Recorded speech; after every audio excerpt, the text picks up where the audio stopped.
Assalamualaikum warahmatullahi wabarakatuh. Perkenalkan, nama saya Prima Brilian Hendri Rimpung dengan NIM 2025-32008. Baik, di sini saya akan menjelaskan hasil jawaban UAS dari mata kuliah Sistem Informasi Manajemen. Untuk yang pertama yaitu pengantar Sistem Informasi Manajemen, peran SIM dalam organisasi modern yang efisien. Ada 3 yaitu definisi SIM, pengambilan keputusan, dan efisiensi operasional. Ada sistem yang membantu, definisi SIM yaitu sistem yang membantu pengumpulan, pengolahan, dan penyajian informasi untuk mendukung manajemen organisasi secara efektif.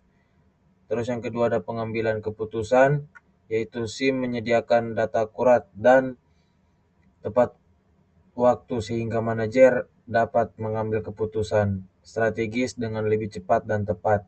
Yang ketiga itu ada efisiensi operasional, otomatisasi proses bisnis melalui SIM, mengurangi kesalahan manual, menghemat waktu, dan meningkatkan produktivitas seluruh divisi. Selanjutnya itu ada business intelligence atau BI dan keputusan manajemen. Soal pertama itu manfaat BI dalam analisis data penjualan, yaitu BI membantu menganalisis data penjualan besar untuk menemukan produk terlaris dan tren bulanan. Dashboard interaktif mempercepat pengambilan keputusan secara real-time dan akurat. Selanjutnya itu ada manfaat BI, visualisasi grafik tren penjualan, laporan real-time otomatisasi, identifikasi peluang besar, dan pengambilan keputusan lebih cepat dan tepat. Selanjutnya itu ada Enterprise Resource Planning atau ERP dan integrasi proses bisnis, menghubungkan seluruh fungsi bisnis dengan satu sistem terintegrasi. Yang pertama itu ada integrasi modul ERP. ERP mengintegrasikan modul penjualan, gudang, pembelian, dan keuangan dalam satu platform terpadu sehingga data mengalir secara otomatis antar departemen.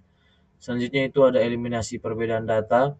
Dengan satu sumber data atau single source of truth, ERP menghilangkan inkonsistensi data antar divisi, meningkatkan akurasi laporan, dan mempercepat pengambilan keputusan. Selanjutnya itu ada manfaat koordinasi, yaitu ERP meningkatkan koordinasi antar departemen, transparansi operasional, efisiensi proses bisnis, dan mendukung monitoring kinerja secara real time di seluruh unit organisasi.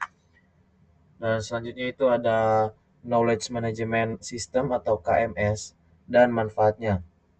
Menyimpan, mendistribusikan, dan memanfaatkan pengetahuan organisasi. Yang pertama itu ada retensi pengetahuan. KMS menyimpan pengetahuan karyawan senior agar tidak hilang saat mereka pensiun.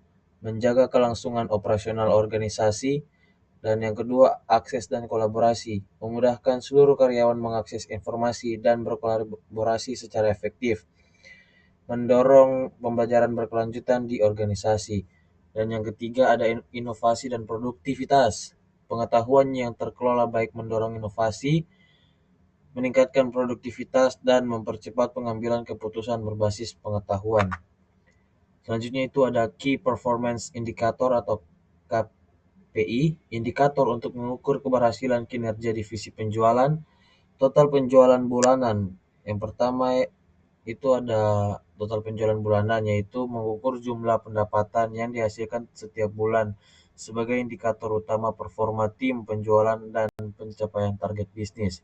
Dan yang kedua ada pelanggan baru, yaitu menghitung jumlah pelanggan baru yang berhasil diperoleh setiap bulan sebagai ukuran pertumbuhan pasar dan efektivitas strategi akuisisi. Selanjutnya itu ada retensi pelanggan, mengukur persentase pelanggan yang tetap setia dan melakukan pembelian ulang, mencerminkan kepuasan dan loyalitas pelanggan terhadap perusahaan. Dan selanjutnya itu ada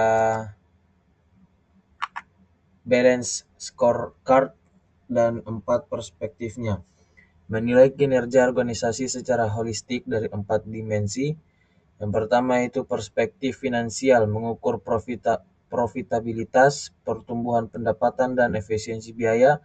Contoh KPI yaitu ROI, laba bersih, dan pertumbuhan penjualan tahunan. Dan yang kedua itu ada perspektif pelanggan. Mengukur kepuasan dan retensi pelanggan, contoh KPI tingkat kepuasan pelanggan, pangsa pasar, dan jumlah pelanggan baru.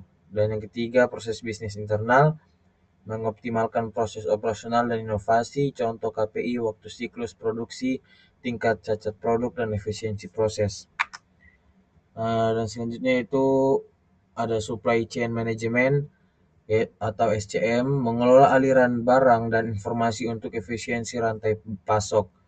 Yaitu ada 3. Yang pertama, koordinasi rantai pasok. SCM mengintegrasikan aliran barang dan informasi dari pemasok hingga pelanggan akhir, meningkatkan koordinasi antar pihak dan mengurangi keterlambatan pengiriman secara signifikan.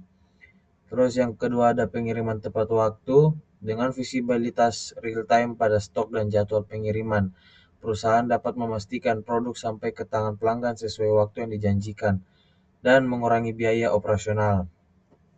Dan yang ketiga ada kepuasan pelanggan. Rantai pasok yang efisien berdampak langsung pada kepuasan pelanggan melalui ketersediaan produk yang terjamin, pengiriman cepat, dan penurunan biaya yang dapat diteruskan ke pelanggan. Selanjutnya ada bullwhip efek dan solusinya, analisis penyebab, dampak, dan strategi pengurangan bullwhip efek.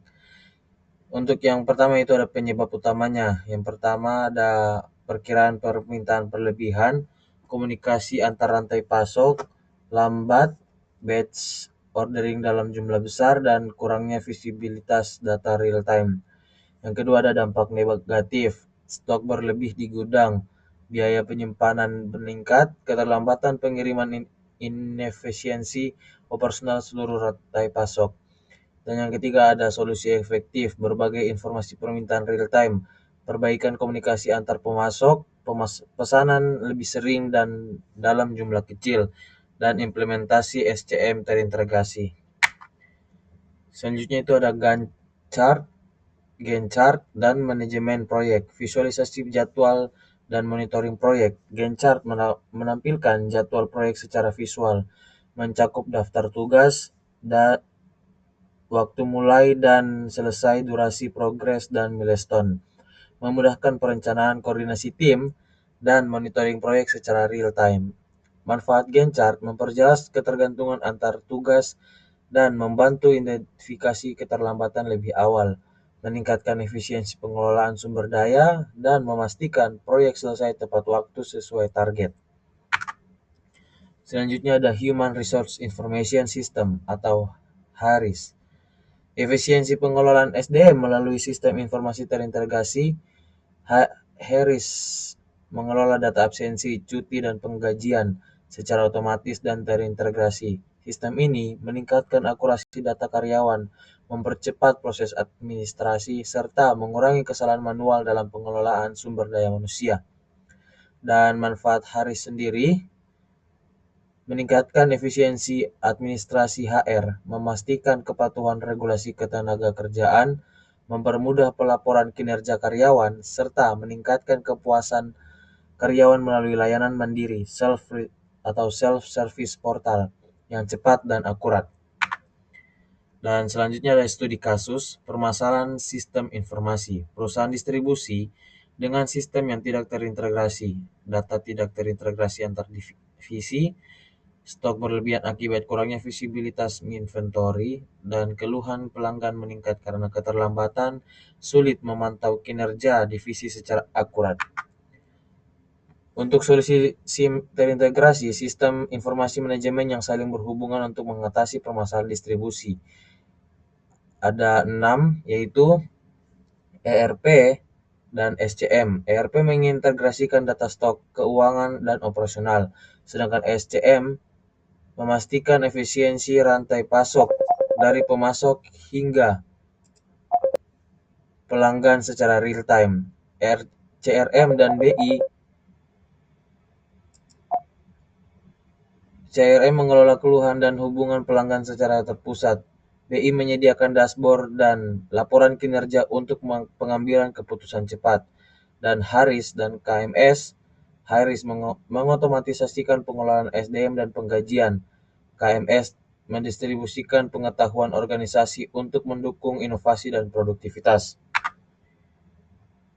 Selanjutnya itu ada manfaat solusi integrasi SIM. Keunggulan nyata dari penerapan sistem informasi manajemen terintegrasi.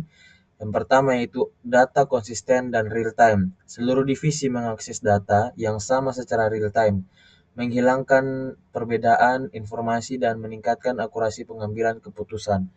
Stok terkontrol dan pengiriman tepat waktu. Integrasi ERP dan SCM memastikan stok selalu optimal, mengurangi kelebihan inventory dan memperlancar pengiriman ke pelanggan sesuai jadwal. Monitoring kinerja akurat. Dashboard BI dan KPI memungkinkan manajemen memantau performa seluruh divisi secara mudah, cepat, dan berbasis data yang solid. Untuk ringkasan dari semuanya ini adalah yang pertama, analisis data dan kinerja. BI analisis data penjualan dan tren. KPI ukuran keberhasilan kinerja divisi. Balance scorecard penilaian kinerja dari 4 perspektif holistik. Dan integrasi sistem. Ada ERP integrasi proses bisnis lintas departemen. KMS simpan dan distribusikan pengetahuan organisasi. Dan SCM efisiensi rantai pasok dan pengiriman tepat waktu. Dan operasional dan proyek. Haris otomatisasi pengelolaan SDM dan penggajian. Bullwhip Effect solusi berbagi info real time. Dan Gantt chart visualisasi jadwal monitoring proyek. Baik, terima kasih. Sekian penjelasan singkat terkait